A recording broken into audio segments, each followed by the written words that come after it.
Designed analysis and algorithm എന്ന സബ്ജക്റ്റിന്റെ first മൊഡ്യൂളാണ് നമ്മൾ discuss ചെയ്യുന്നത്. അപ്പോൾ ഇതിനകത്ത് മെയിൻ ഡിസ്കസ് ചെയ്യുന്നത് അൽഗോരിതംസിനെ കുറിച്ചാണ്. ഓക്കെ, അപ്പോൾ ഫസ്റ്റ് നമുക്ക് ഡിസ്കസ് ചെയ്യാം. ഓക്കെ, അപ്പോൾ ഫസ്റ്റ് നമ്മൾ അറിയേണ്ടത് അൽഗോരിതം എന്താണെന്നാണ്. ഓക്കെ, അപ്പോൾ അൽഗോരിതത്തിന്റെ ഡെഫിനേഷൻ ഇവിടെ കൊടുത്തിട്ടുണ്ട്, നമുക്കത് നോക്കാം. Algorithm is a finite set of step-by-step instruction used to solve a problem or perform a specific task. അതായത് ഒരു സ്പെസിഫിക് ടാസ്കോ അല്ലെങ്കിൽ നമുക്കൊരു പ്രോബ്ലോ സോൾവ് ചെയ്യുന്ന സ്റ്റെപ്പ് ബൈ സ്റ്റെപ്പ് ഇൻസ്ട്രക്ഷൻസിനെയാണ് എന്തെന്ന് പറയുന്നത്, അൽഗോരിതം എന്ന് പറയുന്നത്. ഇതെന്തായിരിക്കും? ഫൈനൈറ്റ് സെറ്റ് ആയിരിക്കും. എന്താണ് ഫൈനൈറ്റ് സെറ്റ്? ഫൈനൈറ്റ് സെറ്റ് എന്ന് വെച്ച് കഴിഞ്ഞാൽ അതിനകത്ത് ആ നമ്പർ നമുക്ക് കൗണ്ട് ചെയ്യാൻ പറ്റും. ഇപ്പൊ ചിലപ്പോൾ ഒരു 10 സ്റ്റെപ്പ് ആയിരിക്കും ഉണ്ടാവുക, അല്ലെങ്കിൽ ഒരു 12 സ്റ്റെപ്പ് ആയിരിക്കും, 20 സ്റ്റെപ്പ് ആയിരിക്കും. ആ സ്റ്റെപ്പ് എന്താണ്? നമുക്ക് ഫൈനൈറ്റ് ആയിരിക്കും. ഓക്കെ, നമുക്കത് എക്സെക്റ്റ് അല്ല. ആ 10 സ്റ്റെപ്പ് കഴിഞ്ഞ് കഴിയുമ്പോൾ എന്താണ്? ആ പ്രോബ്ലം സോൾവ് ചെയ്യാനുള്ള ഇൻസ്ട്രക്ഷൻസ് നമ്മൾ അതിനകത്ത് കൊടുത്തിട്ടുണ്ടാവും. ഓക്കെ, അപ്പൊ അൽഗോരിതം എന്ന് വെച്ചാൽ അതാണ്. അൽഗോരിതം എന്ന് വെച്ചാൽ എന്താ? സ്റ്റെപ്പ് ബൈ സ്റ്റെപ്പ് ഇൻസ്ട്രക്ഷൻസ് ആണ് ഒരു പ്രോബ്ലം അല്ലെങ്കിൽ ഒരു ടാസ്ക് സോൾവ് ചെയ്യാൻ വേണ്ടിയിട്ടാണ്. Okay, if all the steps are followed correctly, the algorithm produce the correct result and stop after finite number of steps. അതായത് ഈ അൽഗോരിതത്തിന് എന്ന് വെച്ച് കഴിഞ്ഞാൽ കറക്റ്റ് ആയിട്ടുള്ള ഒരു സ്റ്റെപ്പ്, ഈ അൽഗോരിതത്തിനകത്തുള്ള ഈ സ്റ്റെപ്പുകളെല്ലാം ഫോളോ ചെയ്ത് കഴിഞ്ഞിട്ട് നമുക്ക് കറക്റ്റ് ആയിട്ടുള്ള ഒരു ഔട്ട്പുട്ട് കിട്ടും. ഓക്കെ, ഈ അൽഗോരിതം പ്രൊഡ്യൂസ് ചെയ്യുന്ന ഈ കറക്റ്റ് റിസൾട്ട് എന്ന് വെച്ച് കഴിഞ്ഞാൽ ഒരു ഫൈനൈറ്റ് നമ്പർ ഓഫ് സ്റ്റെപ്പ് ആയിരിക്കും. ഫൈനൈറ്റ് നമ്പർ ഓഫ് സ്റ്റെപ്പ് എന്ന് വെച്ചാൽ എന്താണെന്ന് മനസ്സിലായല്ലോ? ചിലപ്പോൾ ഒരു 10 സ്റ്റെപ്പ് ആയിരിക്കും. ആ 10 സ്റ്റെപ്പ് കഴിഞ്ഞ് കഴിയുമ്പോൾ എന്താണ്? ആ അൽഗോരിതം അവിടെ സ്റ്റോപ്പ് ആവും. അന്നേരം എന്താണ്? നമുക്ക് അതിന്റെ പ്രോബ്ലം എന്താണ് അത് സോൾവ് ചെയ്തൊരു സൊല്യൂഷൻ ആയിരിക്കും അതിനകത്ത് കിട്ടുക. ഇനി നമ്മൾ ഡിസ്കസ് ചെയ്യുന്നത് ക്യാരക്ടറിസ്റ്റിക്സ് ഓഫ് ആൻ അൽഗോരിതം. ക്യാരക്ടറിസ്റ്റിക്സിന്റെ വേറൊരു പേരാണ് ക്രൈറ്റീരിയ. ഓക്കെ, അപ്പൊ നമുക്ക് ഫസ്റ്റ് തന്നെ ഇതിന്റെ എന്താന്ന് നോക്കാം. ഒരു ഡെഫിനേഷൻ പോലെ നമ്മൾ കൊടുക്കുക. ഇങ്ങനെ പറയുമ്പോൾ തന്നെ അത് അൽഗോരിതത്തിന്റെ ഡെഫിനേഷൻ തന്നെയാണ് കൊടുത്തിരിക്കുന്നത്. ഓക്കെ, മനസ്സിലായില്ലേ? An algorithm is a step by step procedure used to solve a problem. ഒരു പ്രോബ്ലം സോൾവ് ചെയ്യാനുള്ള സ്റ്റെപ്പ് ബൈ സ്റ്റെപ്പ് പ്രൊസീജിയറിനെയാണ് എന്തെന്ന് പറയുന്നത്? അൽഗോരിതം എന്ന് പറയുന്നത്.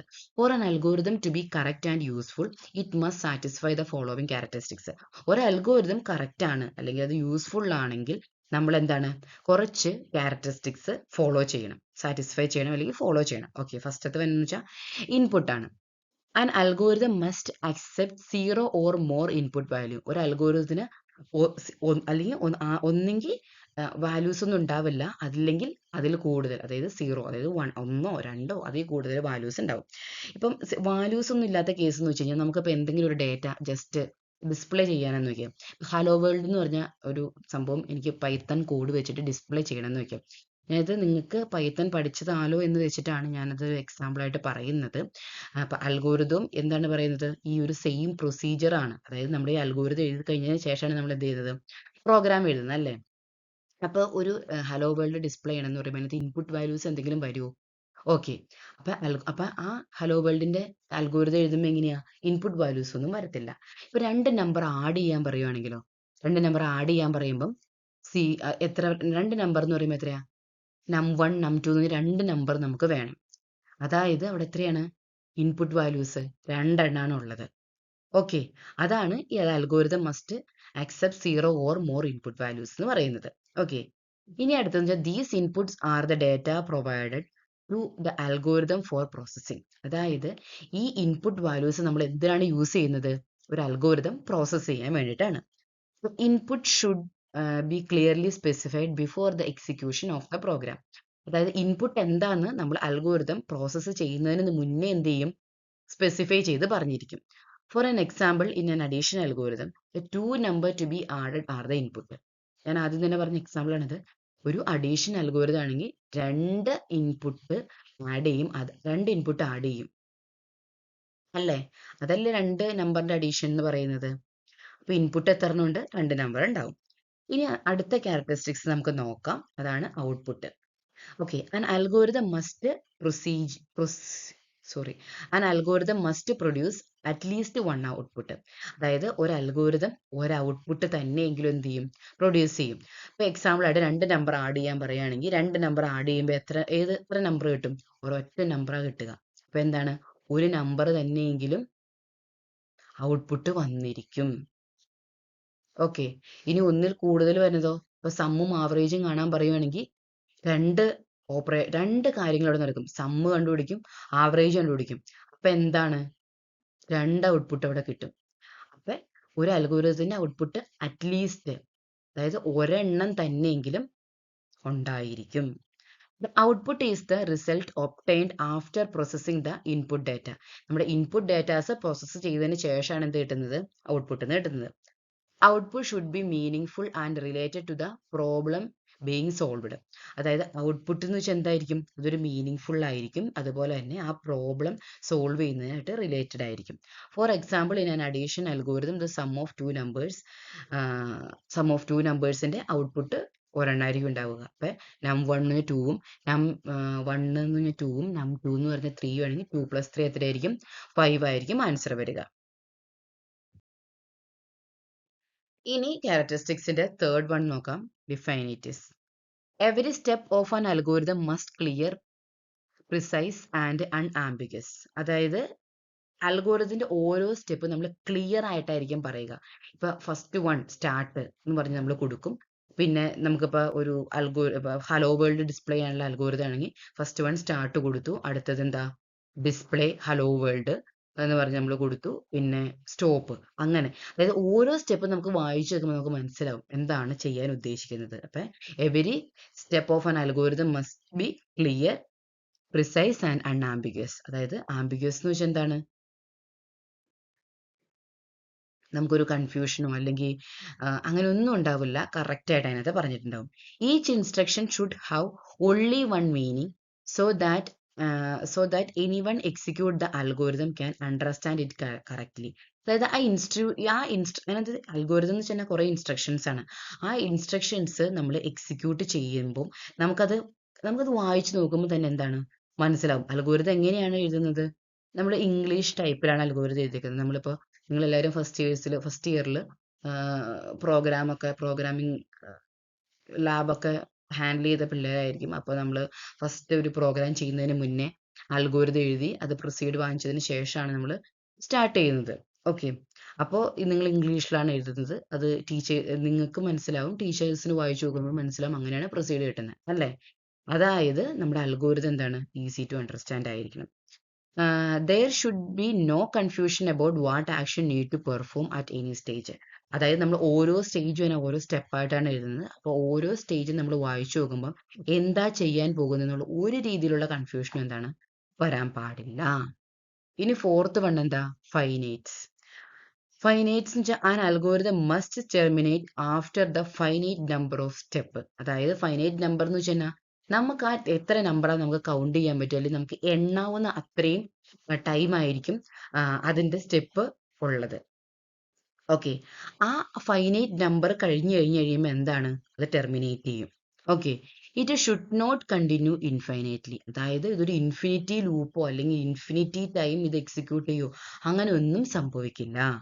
After completing all the required operation algorithm must stop and provide the result. അതായത് നമ്മളിപ്പം ഇപ്പം ഞാൻ പറഞ്ഞില്ലേ ഹലോ വേൾഡ് ഡിസ്പ്ലേ ചെയ്യാൻ പറഞ്ഞു. അപ്പൊ ആ ഡിസ്പ്ലേ ചെയ്യുന്ന പ്രോസസ്സ് വരെയും കഴിഞ്ഞിട്ട് അത് അവിടെ വെച്ച് സ്റ്റോപ്പ് ചെയ്യും. പിന്നെ വീണ്ടും വീണ്ടും അത് ഇങ്ങനെ കണ്ടിന്യൂസ് അത് സ്റ്റോപ്പ് ചെയ്യാനോ അങ്ങനെ ഒന്നും പോവില്ല. റിസൾട്ട് കിട്ടിക്കഴിഞ്ഞ് കഴിഞ്ഞാൽ അത് അവിടെ വെച്ച് തന്നെ അൽഗോരിതം സ്റ്റോപ്പ് ചെയ്യും. This property ensure that the problem is solved within A limited amount of time. അതായത് ഈ പ്രോപ്പർട്ടി എന്താണ് എൻഷുർ ചെയ്യുന്നത്, ഒരു ലിമിറ്റഡ് എമൗണ്ട് ഓഫ് ടൈം കഴിഞ്ഞ് കഴിയുമ്പോൾ പ്രോബ്ലം സോൾവ് ചെയ്യുന്നതാണ് എൻഷുർ ചെയ്യുന്നത്. ഓക്കെ, ഇനി ഫിഫ്ത്ത് വൺ വെച്ചാൽ എഫക്റ്റീവ്നെസ്. എഫക്റ്റീവ്നെസ് എന്ന് വെച്ചാൽ എന്താന്ന് നോക്കാം. Every instruction in an algorithm must B simple, practical and executable. അതായത് ഒരു അൽഗോരിതത്തിന്റെ ഓരോ ഇൻസ്ട്രക്ഷൻസും സിമ്പിൾ ആയിരിക്കണം, അത് പ്രാക്ടിക്കൽ ആയിരിക്കണം. പ്രാക്ടിക്കൽ എന്ന് വെച്ച് കഴിഞ്ഞാൽ നമുക്ക് ചെയ്യാൻ പറ്റുന്ന രീതിയിലായിരിക്കണം. അത് എക്സിക്യൂട്ട് ചെയ്യുമ്പോൾ എന്താണ്, നമുക്ക് കറക്റ്റ് ആൻസർ കിട്ടുന്നതായിരിക്കണം. The steps should be basic enough to be carry out accurately in a finite amount of time. അതായത് ഒരു കുറച്ച് ടൈം കഴിഞ്ഞ് കഴിയുമ്പോൾ ആ സ്റ്റെപ്പ് എല്ലാം എന്ത് ചെയ്യണം, സ്റ്റോപ്പ് ആവണം. അതാണ് ഇത് പറയുന്നത്.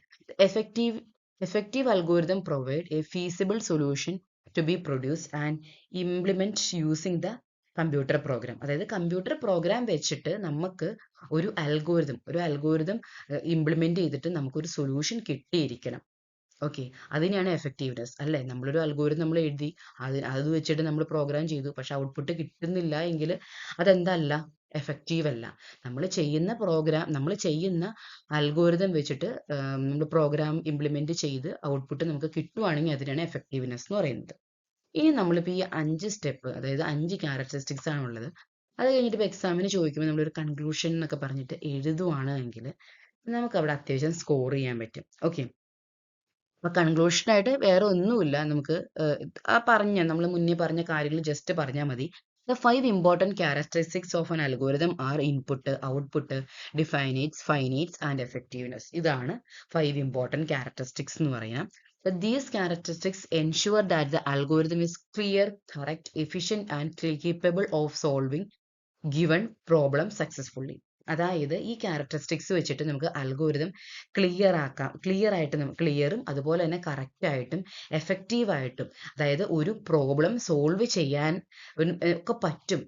അതാണ് നമ്മൾ ഇത്രയും സ്റ്റെപ്പ് നമ്മൾ ചെയ്യുന്നതിലൂടെ, അല്ലെങ്കിൽ ഇത്രയും ക്യാരക്ടറിസ്റ്റിക്സ് ഒരു അൽഗോരിതത്തിന് ഉണ്ടെന്ന് പറയുകയാണെങ്കിൽ നമ്മുടെ അൽഗോരിതം എന്താണ്, പക്കയാണ്. എന്തിന്, ഒരു പ്രോഗ്രാം വെച്ചിട്ട് നമ്മുടെ അൽഗോരിതം എക്സിക്യൂട്ട് ചെയ്യാൻ ഓക്കെ ആണ് എന്നാണ് നമ്മളൊരു കൺക്ലൂഷൻ പോലെ ലാസ്റ്റ് എഴുതേണ്ടത്. ഓക്കെ, ക്യാരക്ടറിസ്റ്റിക്സ് ചോദിക്കുമ്പോൾ. ഇപ്പം ഇത് മനസ്സിലായെന്ന് വിചാരിക്കുന്നു. എന്തെങ്കിലും ഡൗട്ട് ഉണ്ടെങ്കിൽ നമ്മൾ കമൻ്റ് ആയിട്ട് ചോദിക്കാവുന്നതാണ്. ഓക്കെ, ഇനി അടുത്തത് സ്പേസ് ആൻഡ് ടൈം കോംപ്ലക്സിറ്റി. ഇത് വെരി വെരി ഇമ്പോർട്ടൻറ്റ്. അതായത് ഒരു അൽഗോരിതം അനാലിസിസ് ചെയ്യുമ്പം നമ്മൾ ഏറ്റവും അധികം ഇമ്പോർട്ടൻ്റ് ആയിട്ട്, അല്ലെങ്കിൽ ഏറ്റവും അധികം മനസ്സിലാക്കേണ്ട ഒരു കാര്യമാണ് സ്പേസ് ആൻഡ് ടൈം കോംപ്ലക്സിറ്റി എന്ന് വെച്ചാൽ. ഫസ്റ്റ് വണ് സ്പേസ് കോംപ്ലക്സിറ്റി ആണ്. ഓക്കെ, അപ്പം നമുക്ക് അതിൻ്റെ ഡെഫിനിഷൻ നോക്കാം. അപ്പം നിങ്ങൾ ഈ എക്സാമിന് എഴുതുമ്പോൾ ഡെഫിനിഷൻ എന്ന് പറഞ്ഞൊരു ഹെഡിങ് ഒക്കെ കൊടുത്തിട്ട് എഴുതുവാണെങ്കിൽ അത് കുറച്ചുകൂടി ഒരു easy readable and understanding and score ചെയ്യാൻ പറ്റുന്ന ഒരു കാര്യം കേട്ടോ. അപ്പോൾ ഡെഫിനിഷൻ നോക്കാം. Space complexity is the total amount of memory required by an algorithm to complete it execution. അതായത് ഒരു അൽഗോരിതം കംപ്ലീറ്റ് ചെയ്യാൻ എത്ര മെമ്മറി വേണം, അല്ലെങ്കിൽ എന്തോരം മെമ്മറി, ആ ടോട്ടൽ മെമ്മറിയാണ് എന്തെന്ന് പറയുന്നത്, സ്പേസ് കോംപ്ലക്സിറ്റി എന്ന് പറയുന്നത്. It include the memory need for variable data structure and program instructions and in any additional memory used during execution. അതായത് നമ്മൾ എന്തിനൊക്കെ നമ്മൾ മെമ്മറി യൂസ് ചെയ്യാൻ പറ്റും, മെമ്മറി എന്തിനൊക്കെ നമ്മൾ യൂസ് ചെയ്യുന്ന ഒരു പ്രോഗ്രാം എടുക്കുക. ആ പ്രോഗ്രാമിൽ എന്തിനൊക്കെ നമ്മൾ മെമ്മറി കൊടുക്കുന്നത്, നമ്മൾ ഏതെങ്കിലും വേരിയബിൾ ഡിക്ലെയർ ചെയ്യുമ്പോൾ മെമ്മറി കൊടുക്കും. അതുപോലെ ഡാറ്റ സ്ട്രക്ചർ എന്ന് പറയുമ്പോൾ ഏതൊക്കെയാണ്, ഡാറ്റ സ്ട്രക്ചർ ഇപ്പോൾ സ്റ്റാക്ക്, പുഷ് അങ്ങനെയുള്ള ഓപ്പറേഷൻസിന് നമ്മൾ എന്താ യൂസ് ചെയ്യുന്നത്, അറേ യൂസ് ചെയ്യും. അപ്പോൾ അതിന് നമ്മൾ കൊടുക്കും. പിന്നെ പ്രോഗ്രാം ഇൻസ്ട്രക്ഷൻസിന്, പിന്നെ വേറെ എന്തെങ്കിലും കാര്യത്തിനൊക്കെ മെമ്മറി നമ്മൾ യൂസ് ചെയ്തിട്ടുണ്ടെങ്കിൽ അത് എത്ര മെമ്മറി ഇതിനൊക്കെ യൂസ് ചെയ്തേക്കുന്ന ആ ടോട്ടൽ മെമ്മറിയാണ് എന്ത് പറയുന്നത്, സ്പേസ് കോംപ്ലക്സിറ്റി എന്ന് പറയുന്നത്. ഓക്കെ, ഇനി അടുത്തതെന്ന് വെച്ചാൽ ടൈം കോംപ്ലക്സിറ്റി ആണ്. ഓക്കെ, അപ്പോൾ ടൈം കോംപ്ലക്സിറ്റിയുടെ ഡെഫിനേഷൻ എന്ന് വെച്ച് കഴിഞ്ഞാൽ the time complexity is the total amount of computer time required by an algorithm to complete it execution. അതായത് ഒരു അൽഗോരിതം കംപ്ലീറ്റ്ലി എക്സിക്യൂട്ട് ചെയ്യാൻ എടുക്കുന്ന ടൈമാണ് ടൈം കോംപ്ലക്സിറ്റി എന്ന് പറയുന്നത്. It measure how the running time of an algorithm changes and input size is increases. അതായത് input size നമ്മൾ കൂട്ടിക്കഴിഞ്ഞ് കഴിയുമ്പം എത്ര ടൈം എടുക്കും ഇതിന് ഔട്ട്പുട്ട് കിട്ടാൻ. അതായത് ഇൻപുട്ടിന്റെ സൈസ് നമ്മൾ ഇൻക്രീസ് ചെയ്യുമ്പോൾ എത്ര ടൈം എടുക്കും, ഇൻപുട്ടിന്റെ സൈസ് ഡിക്രീസ് ചെയ്യുമ്പോൾ എത്ര എടുക്കും, ഇങ്ങനെയുള്ള കാര്യം. അതായത് എത്ര ടൈം കൊണ്ടാണ് നമ്മുടെ ആ ഒരു പ്രോഗ്രാം കംപ്ലീറ്റ് ആയിട്ട്, അല്ലെങ്കിൽ ഒരു അൽഗോരിതം കംപ്ലീറ്റ് ആയിട്ട് എക്സിക്യൂട്ട് ആവുന്നത്, അതിനെയാണ് എന്തെന്ന് പറയുന്നത്, ടൈം കോംപ്ലക്സിറ്റി എന്ന് പറയുന്നത്.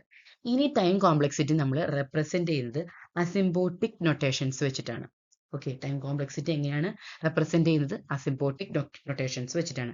ഈ അസിംപോട്ടിക് നൊട്ടേഷൻ ഏതാണ്, big O, big omega, big theta, ഈ നൊട്ടേഷൻസ് വെച്ചിട്ടാണ് എന്ത് യൂസ് ചെയ്യുന്നത്, ടൈം കോംപ്ലക്സിറ്റി നമ്മൾ കാൽക്കുലേറ്റ് ചെയ്യുന്നത്. ഓക്കെ, മനസ്സിലായല്ലോ. ഇനി അടുത്തതെന്ന് വെച്ചാൽ performance evaluation can be loosely divide in two major phases. അതായത് ഇപ്പൊ ഈ അൽഗോരിതത്തിന്റെ പെർഫോമൻസ് നമുക്ക് ഇവാലുവേറ്റ് ചെയ്യണം. ഓക്കെ, അപ്പൊ അത് ഇവാലുവേറ്റ് ചെയ്തിട്ട് കാര്യമുള്ളൂ. നമ്മുടെ അൽഗോരിതം ഓക്കെ ആണോ, നമ്മുടെ അൽഗോരിതം യൂസ് ചെയ്യുമ്പം കറക്റ്റ് ആയിട്ട് കിട്ടുമോ, അല്ലെങ്കിൽ നമ്മുടെ അൽഗോരിതത്തിന് ഒരുപാട് വലിയ ഇൻപുട്ട് കൊടുക്കുമ്പോൾ ഒരുപാട് ടൈം എടുക്കുമോ. അപ്പൊ അങ്ങനെ നമുക്ക് ആ അൽഗോരിതത്തിന്റെ പെർഫോമൻസ് നമുക്ക് ഇവാലുവേറ്റ് ചെയ്യണം. അത് നമ്മൾ രണ്ടായിട്ടാണ് ഡിവൈഡ് ചെയ്തേക്കുന്നത്. ഓക്കെ, ഫസ്റ്റ് വൺ എന്ന് വെച്ചാൽ എ പ്രയോറി എസ്റ്റിമേറ്റ്, അല്ലെങ്കിൽ അതിന്റെ പേരെന്താണ്, പെർഫോമൻസ് അനാലിസിസ്. രണ്ട്, പോസ്റ്റീരിയറി ടെസ്റ്റിംഗ്, അതിന്റെ വേറൊരു പേരാണ് പെർഫോമൻസ് മെഷർമെന്റ്. ഈ രണ്ടായിട്ട് നമുക്ക് എന്തിനെ ഡിവൈഡ് ചെയ്യാം, പെർഫോമൻസ് ഇവാലുവേഷന് നമുക്ക് ഡിവൈഡ് ചെയ്യാം. ഓക്കെ. പിന്നെ നമ്മുടെ ഈ സ്പേസ് കോംപ്ലക്സിറ്റി വീണ്ടും ഒന്നുകൂടി പറയുന്നതേ ഉള്ളൂ ഡെഫിനിഷൻ ആയിട്ട്. അതായത് സ്പേസ് കോംപ്ലക്സിറ്റി എന്താണ്, മെമ്മറി വീണ്ടും വരും. അതുപോലെ തന്നെ അതിനകത്ത് എന്തൊക്കെയാണ് ഇൻക്ലൂഡ് ചെയ്യുന്നത്, വേരിയബിൾസ്, കോൺസ്റ്റന്റ്, ഇൻസ്ട്രക്ഷൻസ്, അറേ, ഇങ്ങനെയുള്ള കാര്യങ്ങളാണ്. ആ ഡെഫിനിഷൻ വീണ്ടും പറയുന്നതാണ്. സ്പേസ് കോംപ്ലക്സിറ്റി എന്താ നമ്മൾ ഓൾറെഡി പറഞ്ഞതാണ്. അത് ജസ്റ്റ് വീണ്ടും ഒന്നുകൂടി ഒന്ന് എഴുതിയെന്നുള്ളൂ. ഓക്കെ. അപ്പോൾ നമുക്ക് സ്പേസ് കോംപ്ലക്സിറ്റി ഞാൻ ജസ്റ്റ് എന്താന്ന് ആദ്യത്തെ സ്റ്റഡി പറഞ്ഞുള്ളൂ. അപ്പോൾ അത് എന്താന്ന് പറഞ്ഞിട്ട് വീണ്ടും അതിനൊരു ഫോർമുല ഉണ്ട്. അപ്പോൾ അത് എക്സ്പ്ലെയിൻ ചെയ്യാൻ വേണ്ടിയിട്ടാണ് ആദ്യം ആ ഒരു സ്ലൈഡിൽ കാണിച്ചത്. ഓക്കെ, സ്പേസ് കോംപ്ലക്സിറ്റി എന്താണ്. ഇനി അതിന്റെ ഇക്വേഷൻ ആണ് space requirement of an algorithm P is given by S of P എന്നാണ്, equal to C plus S P എന്നാണ്. അപ്പൊ എസ് ഓഫ് പി എന്ന് വെച്ചാൽ total space required by an algorithm. ഒരു അൽഗോരിതത്തിന് ആവശ്യമായിട്ടുള്ള ടോട്ടൽ സ്പേസിനാണ് നമ്മൾ എസ് പി എന്ന് പറയുന്നത്. സി എന്ന് വെച്ച് കഴിഞ്ഞാൽ ഫിക്സഡ് അല്ലെങ്കിൽ കോൺസ്റ്റന്റ് സ്പേസ് ആണ്. എസ് പി എന്ന് പറയുമ്പോൾ വേരിയബിൾ സ്പേസ് ആണ്. വേരിയബിൾ സ്പേസ് എന്ന് വെച്ച് കഴിഞ്ഞാൽ ആ സ്പേസ് നമ്മുടെ ഇൻപുട്ടിനെയും അതുപോലെ പ്രോബ്ലത്തിനെയും ഡിപ്പെൻഡ് ചെയ്ത് എന്താണ്, ആ സ്പേസ് നമ്മൾ വേരി ചെയ്യും. ഓക്കെ. ഇനി ഈ സ്പേസ് കോംപ്ലക്സിറ്റിയുടെ കമ്പോണന്റ് എവിടെ നിന്നാണ് നമ്മൾ എടുക്കുക, നമ്മളിപ്പോ ഒരു ഫോർമുല നോക്കിയില്ലേ, ആ ഫോർമുല വെച്ചിട്ടാണ് നമ്മൾ ഇതിനകത്തുള്ള ഓരോ കമ്പോണന്റ് എടുക്കുന്നത്. അപ്പൊ ഫസ്റ്റ് തന്നെ നമ്മൾ ഹെഡിങ് കൊടുത്തു, അത് കഴിഞ്ഞിട്ട് ജസ്റ്റ് ഇതായിട്ട് പറയുകയാണ്, total space required by an algorithm is the sum of the following two component. അതല്ലേ നമ്മൾ രണ്ട് കമ്പോണന്റിന്റെ സമ്മിനെ അല്ലേ അത് പറഞ്ഞത്. അപ്പൊ ഈ രണ്ട് കമ്പോണന്റിന്റെ സമ്മിനെയാണ് ടോട്ടൽ സ്പേസ് എത്രയാ നമ്മൾ ഒരു അൽഗോരിതത്തിന്റെ കാൽക്കുലേറ്റ് ചെയ്യുന്നത് നമ്മൾ ഫസ്റ്റ് കൊടുക്കും. അപ്പൊ ഫസ്റ്റത്തെ എന്തായിരുന്നു ആ പാർട്ട് ഞാൻ പറയുന്നത്, ഫിക്സഡ് പാർട്ട് ആണ് അല്ലെങ്കിൽ constant part. Fixed part is the memory required that does not depend on the input or output size. Fixed part, ഒരു മെമ്മറിയുടെ ഫിക്സഡ് പാർട്ട് എന്ന് വെച്ചാൽ ആ പാർട്ട് ഒരിക്കലും വേരി ചെയ്യില്ല. ഇപ്പൊ ഇൻപുട്ടിനും ഔട്ട്പുട്ടിനും ഒന്നും ഡിപ്പെൻഡ് ചെയ്തിട്ടായിരിക്കില്ല ആ പാർട്ട് പോകുന്നത്. This memory remain the same for every execution of an algorithm. ഈ മെമ്മറി എവിടെയായിരിക്കും, ഏതൊരു പ്രോഗ്രാമിന്റെ എക്സിക്യൂഷനും സെയിം ആയിരിക്കും. Okay. The fixed part typically include space for program instruction, അതായത് പ്രോഗ്രാം ഇൻസ്ട്രക്ഷൻസ് ആവശ്യമുള്ള ഒരു സ്പേസ് ആയിരിക്കും. സ്പേസ് ഫോർ സിമ്പിൾ വേരിയബിൾസ് ആയിരിക്കാം, space for fixed size variable ആവാം, സ്പേസ് ഫോർ കോൺസ്റ്റന്റ് ആവാം. ഇങ്ങനെയുള്ള കാര്യങ്ങളൊക്കെ ഇൻക്ലൂഡ് ചെയ്യുന്നതിനകത്തായിരിക്കും ഫിക്സഡ് പാർട്ടിലായിരിക്കും ഇൻക്ലൂഡ് ചെയ്യുന്നത്. ഓക്കെ. ഇനി example, the memory used four programme code and the constant value. അതായത് ഒരു പ്രോഗ്രാം കോഡ് അല്ലെങ്കിൽ കോൺസ്റ്റന്റ് വാല്യൂവിന് യൂസ് ചെയ്യുന്ന മെമ്മറി എന്താണ്, ഫിക്സഡ് പാർട്ട് ആയിരിക്കുന്നത്, കോൺസ്റ്റന്റ് സ്പേസ് ആയിരിക്കും എന്നാണ് പറഞ്ഞിരിക്കുന്നത്. ഓക്കെ. അടുത്തത് ഏതായിരുന്നു, ഇത് ഫിക്സഡ് ആണെങ്കിൽ വേരിയബിൾ പാർട്ടാണ് അടുത്തത് പറയുന്നത്. The variable part is A memory required that depend on the size of the input or A particular problem being solved. ഈ പാർട്ട്, അതായത് വേരിയബിൾ പാർട്ട് എന്ന് വെച്ചാൽ വേരി ചെയ്യുന്ന പാർട്ടായിരിക്കും. അത് ഇൻപുട്ട് വാല്യൂവിനെ വെച്ചിട്ടായിരിക്കും വേരി ചെയ്യുന്നത്. അല്ലെ, ഇപ്പൊ ഞാനിപ്പോ 10 എന്ന് പറയുമ്പോൾ ഒരു സ്പേസ് വന്നു, ഇപ്പൊ ഒരു 200 എന്ന് പറയുമ്പോൾ സ്പേസ് കൂടി. അപ്പൊ ഞാൻ ഇൻപുട്ട് വാല്യൂ എൻറ്റർ ചെയ്യുന്ന അനുസരിച്ച് എന്താണ്, ഈ വേരിയബിൾ പാർട്ട് സൈസ് വേരി ചെയ്തുകൊണ്ടിരിക്കും. As the input size increase the memory also increase. അല്ലെ, ഇപ്പൊ 10 എന്ന് പറയുമ്പോൾ ഉള്ള മെമ്മറി അല്ല 200 എന്ന് പറഞ്ഞ വേരിയബിളിൽ നമുക്ക് സ്റ്റോർ ചെയ്യാം. അപ്പോൾ ഇൻപുട്ടിന്റെ സൈസ് ഇൻക്രീസ് ചെയ്യുമ്പോൾ മെമ്മറി ഇൻക്രീസ് ചെയ്യും.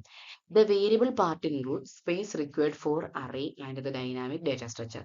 അതെങ്ങനെയാണ്, അറേനും അതുപോലെ ഡൈനാമിക് ഡാറ്റ സ്ട്രക്ചറിന്റെ സ്പേസിനൊക്കെ ആവശ്യം വെച്ചിട്ടായിരിക്കും ഇത് വരുന്നത്.